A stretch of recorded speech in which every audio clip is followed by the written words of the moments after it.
시청자 여러분 안녕하십니까. 겨울인생입니다. 자, 승무패 61회차 방송에 앞서서 모든 대상 경기들의 선택은 추천드리는 구간이 아니라 개인적으로 구매하게 되는 구간이라는 걸 말씀드리고 싶고요. 1부, 2부 그리고 최종 확정 구간을 거치는 동안 16,000원 소액 구매 조합으로 만들어 볼 예정입니다. 자, 가을의 폭염이라는 이상기온이 이어지고 있지만 건강만큼은 꼭 챙기시는 주말이 되시기를 기원 드리겠습니다. 자, 그럼 지금부터 축구 승무패 61회차 1번 경기부터 출발해 보겠습니다. 61회차 1번 경기는 에스턴 빌라 울버햄튼의 5라운드입니다. 자, 목적은 다르지만 주중 경기를 치렀던 양 팀이고요. 빌라는 수요일 새벽, 울버햄튼은 목요일 새벽에 경기를 치렀고 1번 대상 경기는 토요일 늦은 밤에 치러지니까 일요일 빠른 새벽이라고 해두죠. 자, 이렇게 주중 경기의 일정만을 놓고 본다면 빌라가 표본적으로 체력적인 우위를 점하고 있는 것은 사실입니다. 자, 하지만 챔피언스 리그에 각별함을 두고 있는 에스턴 빌라는 A 옵션이 90% 이상 출전하고 90% 이상을 소화한 반면에 울버햄튼은 라르센, 쿠냐, 황희찬, 사라비아를 비롯해서 A 옵션을 60% 미만으로 교차로 가동하면서 출전 시간까지 철저하게 배분해 주었던 컵 경기였다. 자, 카라바오컵 말씀드리는 겁니다. 이렇게 본다면 양팀의 체력적인 기울기를 잣대로 해서 이 경기를 바라보는 것은 의미가 없는 분석이라는 생각에서 배제를 했습니다.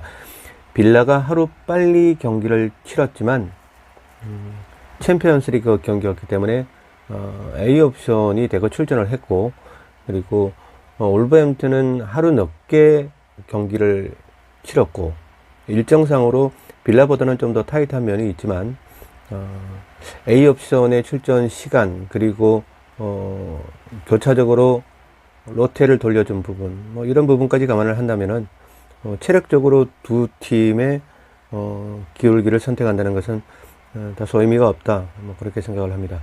자, 어떻게 11을 짜내더라도 선수들 하나하나의 능력에서는 종이 한 장 차이일 뿐이라는 그런 생각이 듭니다. 에메리 감독의 전술 전략에서 그래도 빌라가 두어 걸음 앞서가는 느낌은 듭니다. EPL이라든지 라리가라든지 빅리그에서 뛰고 있는 선수들의 레벨의 차이는 아주 특정 팀의 몇몇 선수를 제외하고는 크게 차이는 없다고 생각을 합니다. 다만 벤치에서 만들어내는 전술의 차이는 분명히 있겠죠. 그래서 빌라 죄송합니다. 에스턴 빌라 에메리 감독의 전술 전략에서는 그래도 아무래도 게리 오닐 감독의 울버햄튼보다는 다소 낫지 않나, 그런 생각을 해보고 있습니다. 하지만 오닐 감독 또한 에메리 감독과의 단 한 번의 맞대결에서 2대 0으로 패하긴 했죠. 표본은 단 한 번밖에 없고요. 부재 중인 2대 0으로 패할 때 부재 중인 결장자가 많았던 상황에서 부득이하게 가져갔던 3백 전술에서 실패를 했을 뿐, 개인적인 생각입니다. 패배하는 와중에서도 최종 결과를 제외하고는 모든 지표에서 에스턴 빌라에 뒤지지 않았던 울버햄튼이었던 만큼, 그리고 또 3월 31일 그날의 패배를 제외하고는 빌라에게 패한 적이 없었던 울버햄튼의 프리미어리그 역사를 상기해 보면서 무승부 구간 또 함께 공략을 해보겠습니다. 에스턴 빌라의 전력이 현재 상태로는 울버햄튼보다 우위라는 것은 부정할 수가 없는 팩트라고 생각합니다. 하지만 또 감독의 어떤 전술적인 측면에서도 에스턴 빌라가 다소 우위를 점하고 있다, 또 그렇게 생각이 들고요. 하지만 이상하게 또 울버햄튼만 만나서는 승리하고는 상당히 거리가 멀었던 에스턴 빌라입니다.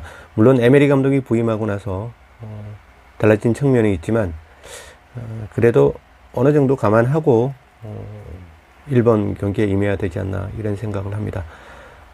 단지 빌라가 감독이 에메리로 바뀌었다는 부분 하나 때문에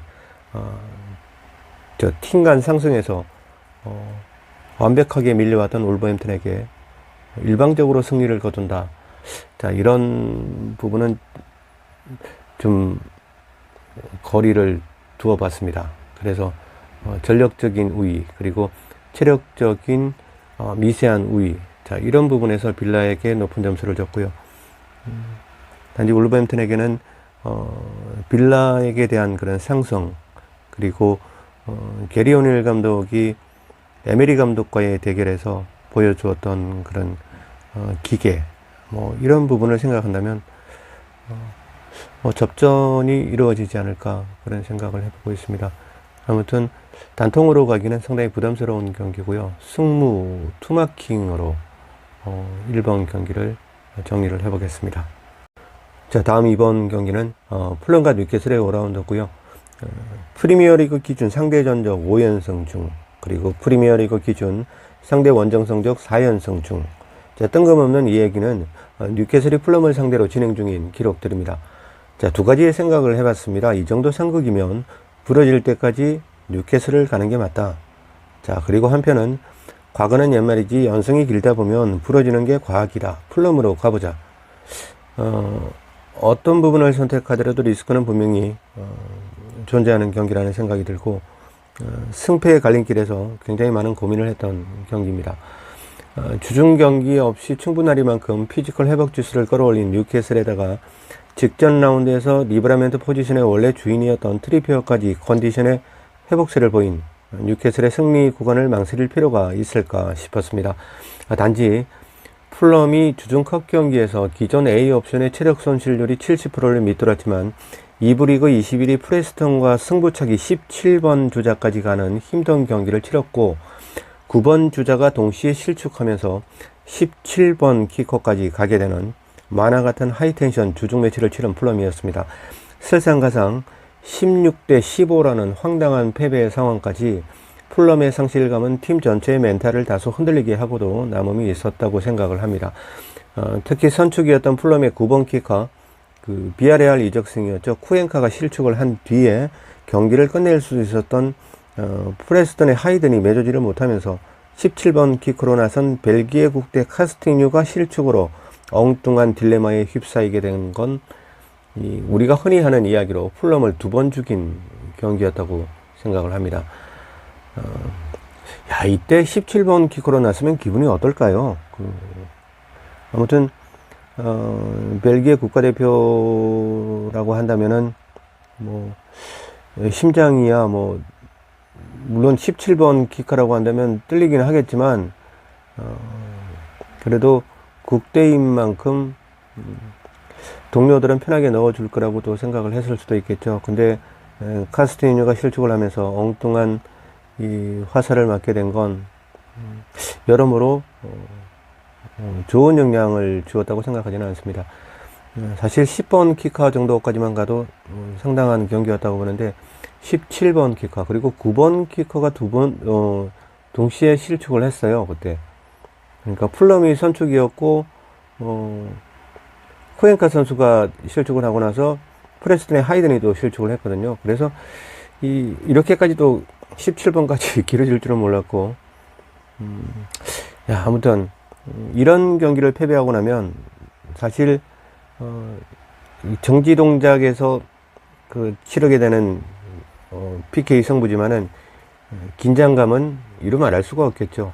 그래서 이런 하이텐션 경기를 치르고 나면 특히 패하고 나면 특히 이런 17번 키커까지 가게 되는 이런 경기에서 패하고 나면은 좀 팀에게는 좋은 영향이라고 생각하지는 않습니다. 주말이 풀럼이 주말 크라벤 코티지에서 경기를 하죠. 그러니까 주말 크라벤 코티지에서 이 전화위복의 어떤 계기를 만들 수 있을지는 모르겠지만 뉴캐슬의 에디아우 감독이 이러한 기회까지 저버릴 감독은 아니라는 생각을 해보고 있습니다. 물론 크라벤 코티지가 전화위복의 땅이 될 수도 있겠죠. 그런 경우의 수도 배제할 수는 없지만 에디아우 감독의 경험으로 봤을 때는 이렇게 좀 분위기가 멘탈적으로 좀 망가졌다고 볼 수는 없지만 망가져 가고 있는 이런 풀럼을 상대로 해서 패할 것 같은 그런 느낌은 들지 않습니다. 물론 찝찝한 그런 무승부 구간이 남아있지만 이 무승부 구간은 뒤로 하고 뉴캐슬의 단통 승리 구간으로 정리를 했습니다. 어차피 복식 구간은 뭐 4구간 정도 사용을 할 예정이기 때문에 이 정도 리스크라면 그냥 단통으로 한번 도전을 해 보겠습니다. 무승부는 필수 구간 같은 느낌이 들지만 풀럼의 현재 상황, 뉴캐슬의 현재 상황보다 풀럼의 현재 상황을 더 참작을 해서 뉴캐슬의 단통 승리로 가져가 보도록 하겠습니다. 다음 3번 경기는 승격팀이지만 어떻게 본다면 2부 리그로 잠시 마시를 다녀온 느낌이 드는 레스터 시티가 홈으로 에버튼을 초대하는 5라운드 일정입니다. 숫자부터 한번 보도록 하겠습니다. 3, 4, 3, 3. 자, 이게 대체 무슨 숫자인 것 같습니까? 자, 어느 특정 팀의 경기당 슈팅 수도 아니고요. 경기당 유효 슈팅 수도 아닙니다. 리그 4경기 동안 원정팀 에버튼이 기록한 실점 현황입니다. 자, 이런 걸 두고 진정한 자동문이라고 그러죠. 그나마 최근 들어 패하더라도 득점력이 살아나고 있는 부분은 고무적이라고 할 수 있고, 피니셔 칼버트 로윈을 주중컵 경기에서 통으로 쉬게 해준 부분까지는 에버튼의 반등을 위한 벤치의 갈증을 느낄 수가 있습니다. 자, 그런데 로윈을 출전시키지 않았던 이유는 따로 있었더군요. 명절 연휴 마지막 날에 올라온 에버튼의 메디컬 리스트에는 공수의 중심에 서 있는 칼버트 로윈 그리고 마이콜 랭코가 등재가 되어 있었고요. 그리고 제임스 가너, 콜망, 타코우스키까지 연이어서 올라오는 걸 보고 만약에 이들이 주말까지 복귀가 힘들다는 가정이면 에버튼은 과감하게 버릴 생각입니다. 자, 구디슨 파크에서 벌어졌던 본머스와의 2대3 3라운드 기억나시죠?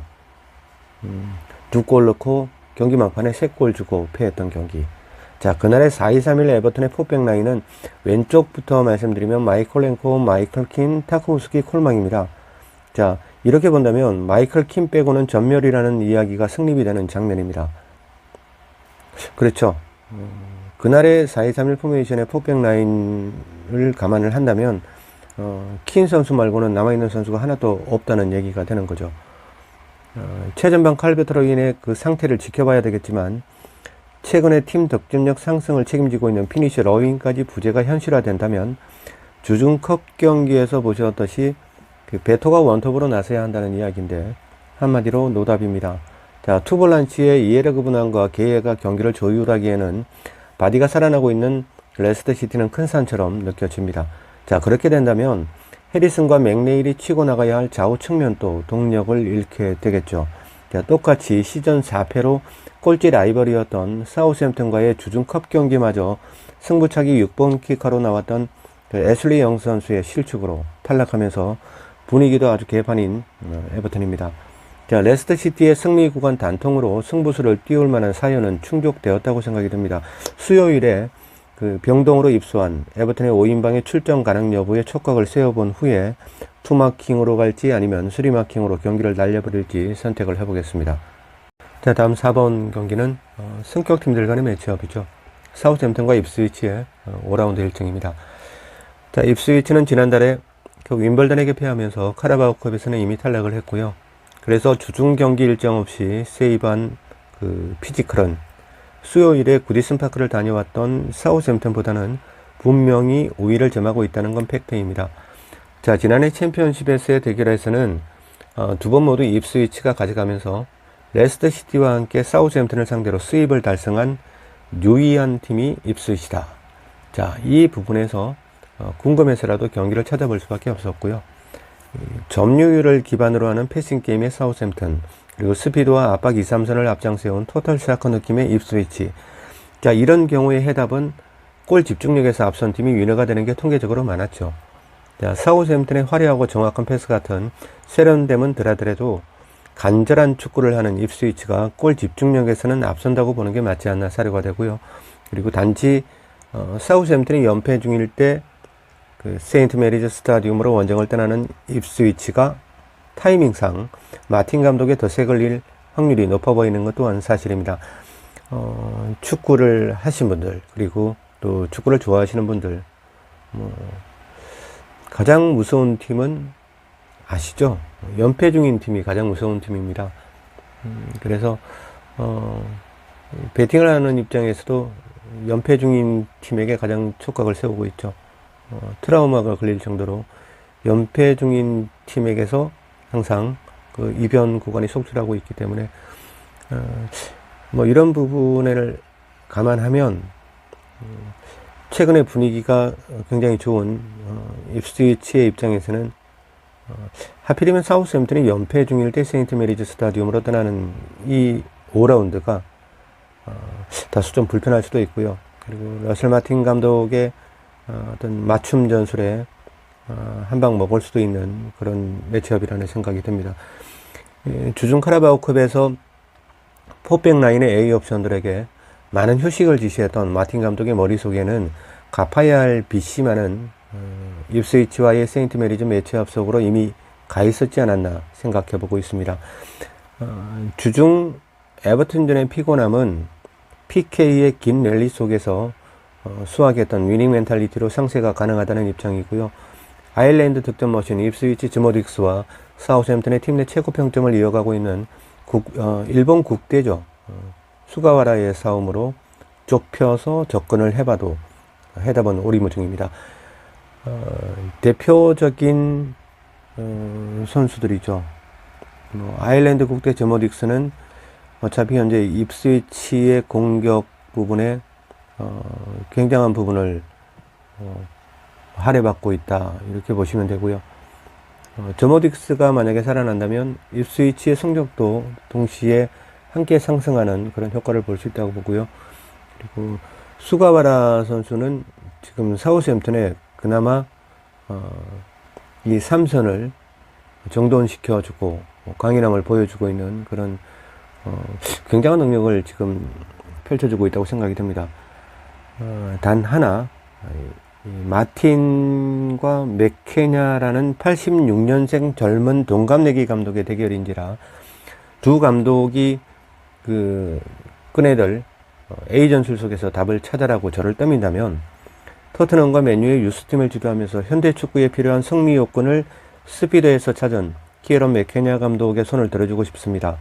자, 세컨서드에서의 점유율에서 압도적으로 힘든 싸움이 될 입스위치겠지만 최소 승점 이상은 챙겨서 돌아갈 것으로 전망을 해보겠습니다. 다음 5번 경기는 토트넘과 브랜트포드의 5라운드 일정이고요.